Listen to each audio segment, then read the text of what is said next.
بڑھ کے میرے بابا حضرت ابراہیم علیہ السلام کو سلام، میرے بھائیوں حضرت محمد مصطفیٰ صلی اللہ علیہ وآلہ وسلم اور حضرت اسماعیل علیہ السلام کو سلام، میری والدہ حضرت بی بی ہاجرہ کو سلام۔ حضرت خضر خیات کمال بندہ، فخر انسان، شیروں کا شیر، پہلا روح الانسان، پہلا حقوق اللہ کا حقدار، سلوٹ پیش کرتی ہوں حضرت خضر خیات کو۔ آپ سب لوگوں کو السلام علیکم۔ سب سے پہلے اللہ تعالیٰ کے حکم سے میں اپنی پہچان آپ لوگوں پہ واضح فرما دوں۔ میں رسول ہوں، میرا ٹائٹل قرآن پاک میں جو محفوظ ہے قیامت، میں قیامت ہوں جس کے لیے تمام زمین و آسمان پر نشانیاں پوری ہو گئی، وہ قیامت میں حاضر ہوں جی اپنے سچے محرم کے ساتھ۔ میرا محرم اللہ رب العالمین، میرا نام ہے ثنا اللہ، الحمدللہ۔ ثنا اللہ جو یہ نام ہے، یہ اس کائنات کی سب سے بڑی جیت ہے۔ میں حقوق اللہ سے نوازی گئی، حج الاکبر ادا کرتی ہوئی، اپنے 3 درجوں سے گزرتی ہوئی اس منزل پہ اب آ پہنچی ہوں کہ مجھے اپنی پہچان آپ لوگوں کو پیش فرمانی ہے۔ علم لدنی سے نوازی گئی یہ پیغمبر، یہ رسول، اللہ رب العالمین کے حکم سے آپ لوگوں پر اپنی پہچان واضح فرماتے ہوئے اپنی عبادت حج الاکبر میرے محرم اللہ رب العالمین کے ساتھ ادا کرتی ہوئی آج اپنی پہچان آپ لوگوں کے سامنے پیش فرما رہی ہوں۔ میں علم لدنی کی تھوڑی سی آپ لوگوں کو تفصیل نوازی ہوئی بندیاں جی روحانیت دے ساڈے نال کچھ معاملات نے۔ مین بندہ میری سسٹر ہے گی ہے، 7 سالاں تو دے نال ہے معاملات نے۔ ثنا اللہ او لاہور چ، ٹھیک ہے، اے ویڈیو او دی ہے، میں او دے اس سفر چ دے نال گواہ ہاں، او دی اللہ تعالیٰ نے مینوں شامل کیتا ہویا ہے۔ حضور پاک صلی اللہ علیہ وسلم پیشن گوئی اور تعلیم فرما کے گئے ہوئے نے کہ اللہ تعالیٰ اپنے نیک بندیاں نال خواب دے تھرو رابطہ فرمان گے، ٹھیک ہے بھائی۔ سانو خواب دے تھرو تعلیمات آندیاں نے، ٹھیک ہے، ساڈا کوئی دنیاوی فائدہ نہیں، کوئی دنیاوی ساڈا معاملہ نہیں۔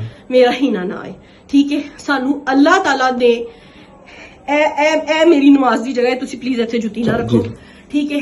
میں 24 گھنٹے نماز پرہیزگار روزے والی پردے والی بندی ہاں، دنیا اسی 7 سالاں تو چھڑ دیتی ہوئی ہے، ٹھیک ہے۔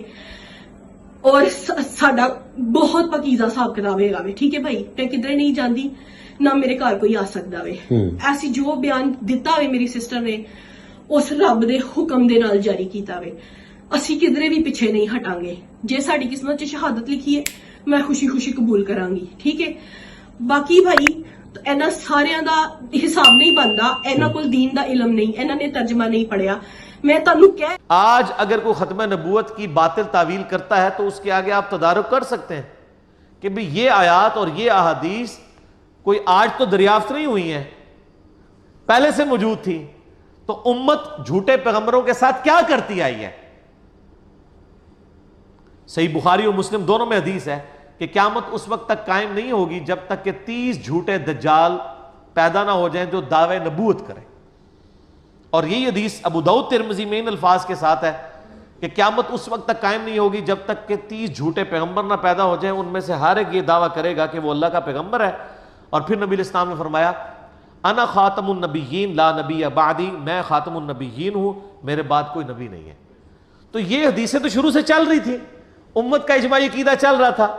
ان احادیث کی صحت کا انکار کرنا یا ان احادیث کی باطل تعویلات کرنا اور ایک پوری کے پوری ڈھکوسلے پہ مبنی ایک جھوٹی نبوت کو کھڑا کر کے امت کو اس نبوت کا پابند کر دینا، تو یہ خود گمراہی کے لیے کافی ہے۔ ما کان محمد ابا احد من رجالکم ولکن رسول اللہ وخاتم النبیین، محمد صلی اللہ علیہ وآلہ وسلم تم مردوں میں سے کسی کے باپ نہیں ہیں، یعنی وہ زید ابن حارثہ کے باپ نہیں ہیں، اور نہ ہی آپ کا کوئی بیٹا جوانی کی عمر تک پہنچے گا کہ اسے بھی پیغمبر بنایا جائے۔ بچپن ہی میں سارے بچے فوت ہو گئے، کسی بھی مرد کے باپ آپ نہیں بنے۔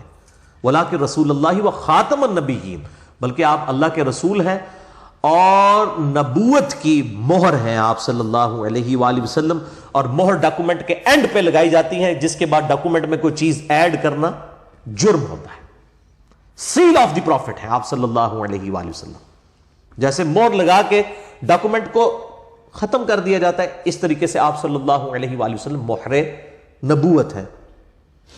یاد رکھیے گا، یہ قرآن پاک نے اصول بیان کیا ہے ان لوگوں کے لیے جو اللہ کے پیغمبر ہوں، جو پیغمبر نہیں ہے ان کے لیے اصول بیان نہیں ہوا، وہ تو کذاب ہے۔ ان کے لیے اصول یہ ہے کہ ان کے ساتھ معاملہ امت کرے گی، وہ امت کی ڈیوٹی ہے۔ مسیلمہ کذاب نے جب دعوی نبوت کیا تو بخاری مسلم میں حدیث ہے کہ نبی علیہ السلام نے ایک خواب دیکھی تھی کہ ان کے ہاتھ میں 2 سونے کے کنگن ہیں، اور آپ فرمایا میں نے خواب میں پھونک ماری تو وہ غائب ہو گئے۔ اس کی تعبیر میں نے 2 جھوٹے پیغمبروں سے کی ہے، ان میں سے ایک مسیلمہ کذاب تھا، اور بخاری مسلم میں آتا ہے نبی علیہ السلام کی مبارک زندگی میں اس نے حضور کو ایک خط بھی لکھا کہ ہم نبوت آپس میں شیئر کر لیتے ہیں، کچھ ایریے پہ تم نبی بن جاؤ۔ اس نے سمجھا کہ یہ مطلب ایک بندے نے دعوی نبوت کیا اور اس کو عرب کی سرزمین پہ غلبہ ہو گیا ہے، تو یہ بھی ایک ذریعہ ہے بادشاہت حاصل کرنے کا۔ ان کو کیا پتا تھا؟ اسی لیے دیکھیں نا، نبی علیہ السلام کی وفات کے فوراً بعد کتنے لوگ مرتد ہو گئے تھے اسلام سے، اور دعوی پیغمبری، ایک عورت نے بھی جو ہے وہ دعوی پیغمبری کر دیا تھا۔ انہوں نے سمجھا اچھا یہ بھی ایک طریقہ ہوتا ہے کہ ایک جماعت کے ساتھ لوگ اکٹھے ہو سکتے ہیں اور وہ اتنا بڑا غلبہ عرب کی سرزمین میں حاصل کر سکتے ہیں، تو ٹھیک ہے ہم بھی ایک چیک کر کے دیکھ لیتے ہیں۔ لیکن وہ تو اللہ کی تائید تھی، تو خلفائے راشدین نے ان کے خلاف قتال کیا، سیدنا ابوبکر صدیق رضی اللہ تعالیٰ عنہ وعلیہ السلام نے۔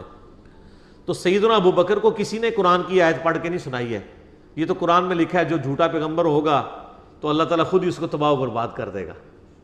ان کو پتا تھا کہ یہ جھوٹے پیغمبر کے بارے میں نہیں ہے، سچے پیغمبر کو یہ اختیار حاصل نہیں ہے کہ وہ اپنے نفس سے مغلوب ہو سکے اور یہ کام کر دے۔ جھوٹے کے لیے کیا معاملہ ہے، وہ امت کی ذمہ داری لگائی گئی ہے کہ اس کے ساتھ کس طریقے سے ٹریٹ کرنا ہے۔